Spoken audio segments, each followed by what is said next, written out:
আজকে সবার রিকোয়েস্টেড একটা ভিডিও নিয়ে চলে এসেছি। তৈরি করে দেখাবো আমার স্পেশাল চমচম। যেভাবে আমি চমচম বানাই সেই রেসিপিটা আপনাদের সাথে শেয়ার করছি। অনেকে আমার কাছে জানতে চেয়েছিলেন রেসিপিটা, আরও অনেকে কমেন্ট করেছিলেন প্লিজ আপু রেসিপিটা শেয়ার করো। তো আজকের রেসিপি আপনাদের জন্য। তো এটা আমি বলবো না অথেন্টিক চমচম, এটা আমি বলবো আমার স্পেশাল চমচম।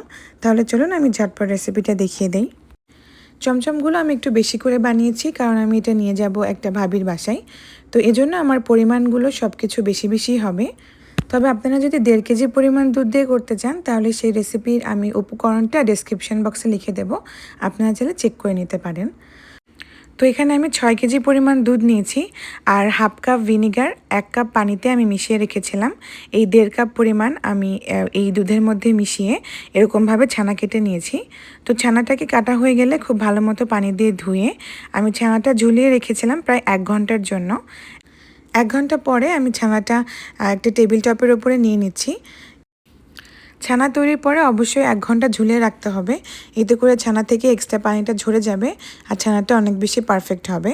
তো আমি একটু মেজারমেন্ট কাপ দিয়ে আপনাদেরকে দেখিয়ে দিচ্ছি। আমার এখানে 6 কেজি দুধের টোটাল 5 কাপ, সাথে 1/4 কাপ আরও এক্সট্রা, তো 5 কাপ আরও 1/4 কাপ ছানা হয়েছে। এখন এই সবগুলো ছানাকে আমি এখন মথে নিচ্ছি। তো এতগুলো ছানা দিয়ে আমার এখানে টোটাল 44টা থেকে 48টা পরিমাণ মানে চমচম তৈরি হবে। আমি একটু বড় সাইজ করেই বানাই, তো সেক্ষেত্রে এরকম 44 থেকে 48টা পর্যন্ত হয়। তো এইভাবে আমি বানিয়ে নেব। তো এখন এই ছানাগুলোকে আমি খুব ভালো করে হাতের সাহায্যে স্ক্রাম্বল করে নিচ্ছি। যেহেতু এটা অনেক বেশি ছানা, এজন্য আমি 2 হাতই ব্যবহার করছি আর হাতে গ্লাভস পরে নিয়েছি। এখন অর্ধেক করে আমি প্রথমে স্ক্রাম্বল করে নিলাম, তারপরে অর্ধেক করে নিলাম। এরপরে হাতের সাহায্যে খুব ভালো করে আমি ম্যাশ করে নেব।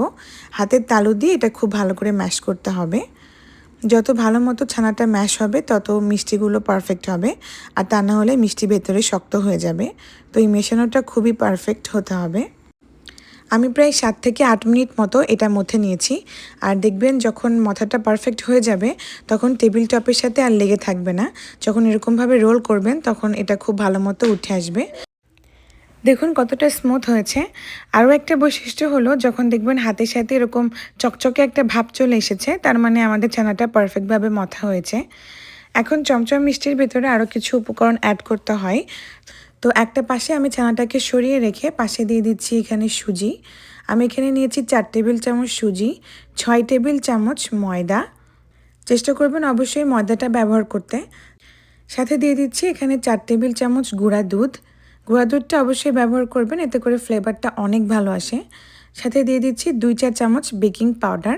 একদম সমান করে 2 চা চামচ বেকিং পাউডার ব্যবহার করতে হবে। ঠিক ওই চামচেরই আমি 2 চা চামচ দিয়ে দিলাম ঘি। তারপরে দিয়ে দিচ্ছি এখানে 4 টেবিল চামচ চিনি। অবশ্যই চিনিটা ব্যবহার করবেন, এতে করে চমচমের ভেতরে খুব সুন্দর জালি জালি ভাবটা আসবে। সাথে এখানে আরও 2 চিমটি এলাচ দিয়ে দিলাম। এই 2 চিমটি এলাচের কারণে যে এক্সট্রা ছানার গন্ধ থাকে ওটা থাকবে না। আর এই এলাচের ফ্লেভারটা এতটাই মাইল্ড হবে যে আপনি বুঝতেও পারবেন না। তো এটা খুব ভালো মতো আমি মিশিয়ে নিচ্ছি। এই গুঁড়া উপকরণগুলো খুব ভালো করে মিশিয়ে নিতে হবে। এই গুঁড়াগুলো যত ভালো মেশানো হবে তত চমচমগুলো পারফেক্ট হবে। তো এটাকে খুব ভালো করে আমি মিশিয়ে নিয়েছি। যখন দেখবেন এরকম স্ক্রাম্বলের মতো হয়ে গেছে, আর সেই পর্যায়ে এটাকে এই ছানার সাথে মিশিয়ে নিচ্ছি। এ পর্যায়েও খুব ভালো মতো হাতের সাহায্যে ডলে ডলে মিশিয়ে নিতে হবে। যত ভালো করে মেশাবেন তত বেশি পারফেক্ট হবে। তো খুব ভালো করে মিশিয়ে নিচ্ছি। আমি প্রায় 6 থেকে 7 মিনিট মতো খুব ভালো করে মিশিয়ে নিয়েছি। আর এই পর্যায়ে দেখবেন খুব সুন্দর মতো স্মুথ হয়ে গেছে। এ পর্যায়ে যদি মনে হয় যে অনেক বেশি শক্ত লাগছে ছানাটা, তাহলে হালকা একটু পানির ঝাপটা দিতে পারেন, এতে করে খুব সুন্দর একটা ডো হয়ে যায়। তো আমারটা এরকম পারফেক্টই আছে, আর কিছু দেওয়া লাগেনি। তো এখন এটাকে আমি প্রথমে ভাগ করে নিলাম।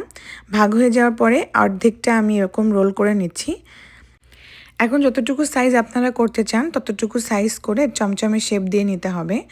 তো আমার চমচমগুলো আমি একটু বড়ই রাখি, এজন্য আমি একটু বড় করেই বানাচ্ছি। তো আপনাদের পছন্দ মতো আপনারা যে কোনো সাইজে বানাতে পারেন। তো টোটাল 6 কেজি দুধের ছানা দিয়ে আমার এখানে 44টার মতো চমচম হয়েছে। তবে আরেকটু যদি ছোট করতাম তাহলে 48টার মতো বের হতো, আর আরও ছোট করলে আপনি 50টার মতো বের করতে পারবেন। তো তো আমার সবগুলো চমচম বানানো হয়ে গেছে। এদিকে আমি চুলাতে শিরা তৈরি করতে দিয়েছিলাম। তো শিরাতে আমি এখানে 2 টেবিল চামচ চিনি ক্যারামেল করে, তারপরে এখানে 5 কাপ চিনি আর এখানে 7 কাপ মতো পানি দিয়েছি। তো এতগুলো মিষ্টি তো এক হাঁড়িতে তৈরি করা হবে না, এজন্য 22টা করে মিষ্টি আমি এক এক হাঁড়িতে তৈরি করব। তো এই হাঁড়িতে আমি 22টা দিয়ে দিয়েছি, পরের হাঁড়িতেও আমি এরকম 22টা দিয়ে দিয়েছি। তো দুইটাতেই আমার চিনির পরিমাণ 5 কাপ রয়েছে, আর পানি আমি 7 কাপ দিয়েছি। এখন মিষ্টিগুলোকে খুব ভালো মতো আমি জাল করে নেব, ঘড়ি ধরে 15 মিনিট। এই হাই হিটে 15 মিনিট আমি জাল করে নেব।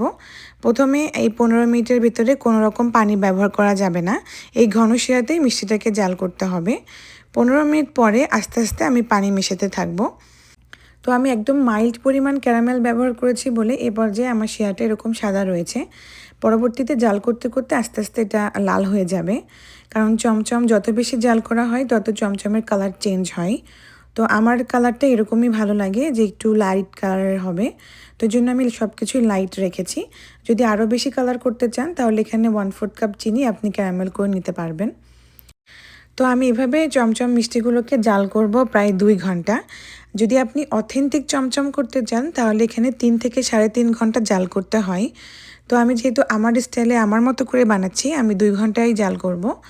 আর এই 2 ঘন্টার মধ্যে আমি প্রতি 20 মিনিট পর পরে এখানে প্রায় 1 কাপ মতো গরম পানি অ্যাড করছি, একদম ফুটন্ত গরম পানি। মিষ্টির টেম্পারেচার কখনো কমানো যাবে না। যদি মিষ্টির টেম্পারেচার কমিয়ে দেন তাহলে কিন্তু মিষ্টিগুলো ফেটে যাওয়ার সম্ভাবনা থাকে, আবার শক্ত হয়ে চুপসে যাওয়ার সম্ভাবনাও থাকে। তো এই জন্য মিষ্টির টেম্পারেচার ঠিক রাখার জন্য এখানে ফুটন্ত গরম পানি প্রতি 20 মিনিট পর পর আমি অ্যাড করব 1 কাপ পরিমাণ। তো এভাবে আমি এটাকে জাল করব প্রায় 2 ঘন্টা। আর দেখুন 2 ঘন্টা যাবত জাল করার পরে আমার মিষ্টির কালারটাই পুরো চেঞ্জ হয়ে যাবে, একদম মানে হালকা ব্রাউন কালার চলে আসবে। যদি আমি আরও 1 ঘন্টা জাল করতাম তাহলে এটা আরও বেশি লাল হতো। তো ফিরে আসলাম 2 ঘন্টা পর। 2 ঘন্টা পরে দেখুন মিষ্টিগুলো একদম শিরার নিচে ডুবে গেছে, আর একদম কালারটা হালকা ব্রাউন কালার চলে এসেছে। এখন এই মিষ্টিগুলোকে আমি রেখে দেবো সারা রাতের জন্য। চমচম মিষ্টি অবশ্যই 12 থেকে 14 ঘন্টা এভাবে রেখে দিতে হয়, তাহলে একদম মিষ্টির ফ্লেভার আর টেক্সচারটা খুব ভালো আসে। তো ফিরে আসলাম পরদিন সকালবেলা। মিষ্টিগুলোকে আমি শিরা থেকে উঠিয়ে একটা স্ট্রেনারের উপর রেখে দিয়েছি, যাতে এক্সট্রা শিরাটা ঝরে যায়। এখন মিষ্টিগুলোকে উঠিয়ে আমি এখানে আগে থেকে গুঁড়া দুধের ভেতরে 1 টেবিল চামচ ঘি দিয়ে এরকম হালকা ক্রাম্বেল মাওয়া তৈরি করে রেখেছিলাম। এটা দিয়ে আমি প্রথমে মিষ্টিটাকে কোট করে নেব। আপনারা চাইলে শুধু মাওয়াতেও কোট করতে পারেন। তো আমি প্রথমে এরকম গুঁড়া দুধ মানে ঘিয়ে মিশানো গুঁড়া দুধ দিয়ে প্রথমে একটু হালকা কোট করে নিয়ে তারপরে উপরে আমি মাওয়া দেই, এতে করে এটা খেতে অনেক বেশি মজা হয়।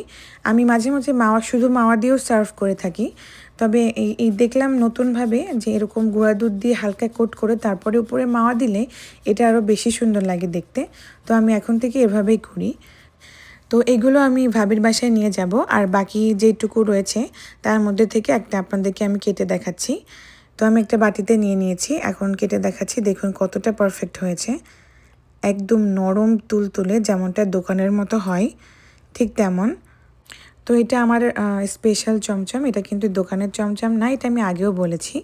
তো আপনারা চাইলে এটার টেস্ট একবার বানালে দোকান থেকে আর চমচম কিনে খাওয়ার কথা মনেই হবে না, এটা এতটাই মজা হয় খেতে। তাই অবশ্যই বাসায় তৈরি করবেন, দেখবেন সবার খুব পছন্দ হয়েছে। আর ভেতরটা দেখুন কতটা রসে টইটুম্বর, একদম মুখে দিলেই গলে যাবে, এতটা মজার। তাহলে আজকের মতো এ পর্যন্তই। আশা করি আমার রেসিপি আপনাদের কাছে ভালো লেগেছে। ভালো লাগলে অবশ্যই বাসায় ট্রাই করবেন আর আমাকে জানাবেন কেমন হয়েছে। আল্লাহ হাফিজ।